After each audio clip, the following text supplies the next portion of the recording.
غیر قانونی طور پر بھارت کے زیر قبضہ جموں کشمیر میں کل جماعتی حریت کانفرنس نے بھارتی فوجیوں کی طرف سے کیے گئے قتل عام کے تمام واقعات کی غیر جانبدارانہ بین الاقوامی تحقیقات کرانے کا مطالبہ کیا ہے تاکہ ان گھناؤنی جرائم میں ملوث اہلکاروں کو سزا دی جا سکے۔ کل جماعتی حریت کانفرنس نے یہ مطالبہ کپواڑہ قتل عام کے شہداء کی برسی کے موقع پہ کیا۔ بھارتی فوجیوں نے 27 جنوری 1994 میں کپواڑہ قصبے میں اندھادھند فائرنگ کر کے 27 بے گناہ کشمیریوں کو شہید کر دیا تھا۔ قابض فوجیوں نے یہ قتل عام ایک روز قبل بھارتی یوم جمہوریہ کے موقع پہ ہڑتال کرنے پر لوگوں کو سزا دینے کے لیے کیا تھا۔ کپواڑہ قتل عام بھارتی فوجیوں کے مجرمانہ چہرے کی یاد دلاتا ہے۔ 30 سال گزر جانے کے بعد بھی متاثرین انصاف سے محروم ہیں۔ غلام محمد خان سوپوری، عبدالاحد عبدالصمد انقلابی، فیاض حسین جعفری، سید سبت شبیر کمی، غلام نبی وسیم، مولانا مصعب ندوی، تحریک حریت جموں کشمیر اور ڈیموکریٹک فریڈم موومنٹ سمیت کل جماعتی حریت کانفرنس کے رہنماؤں اور تنظیموں نے سری نگر سے جاری اپنے بیانات میں کپواڑہ قتل عام کے شہداء کو شاندار خراج عقیدت پیش کیا۔ انہوں نے افسوس کا اظہار کیا کہ اپنے وطن پر بھارت کے غیر قانونی قبضے کو چیلنج کرنے پر بھارتی فوجی بے گناہ کشمیریوں کو بے رحمی سے قتل کر رہے ہیں۔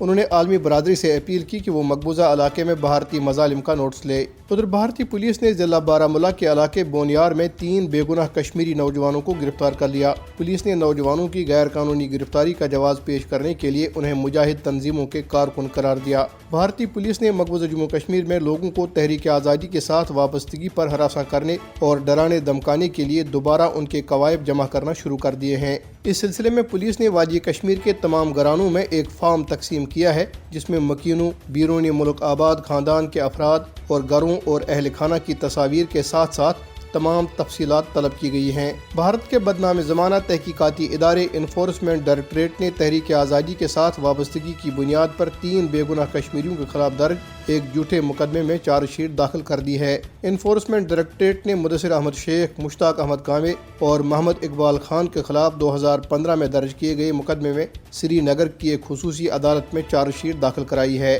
مقبوضہ کشمیر کے ضلع پونچھ میں جنگل میں آگ بھڑک اٹھنے سے بھارتی فوجیوں کی جانب سے بچھائی گئی بارودی سرنگیں پھٹ گئی۔ آگ جمعے کی شام ضلع کے بالنوئی اور کرشنا گتی علاقوں میں لگی۔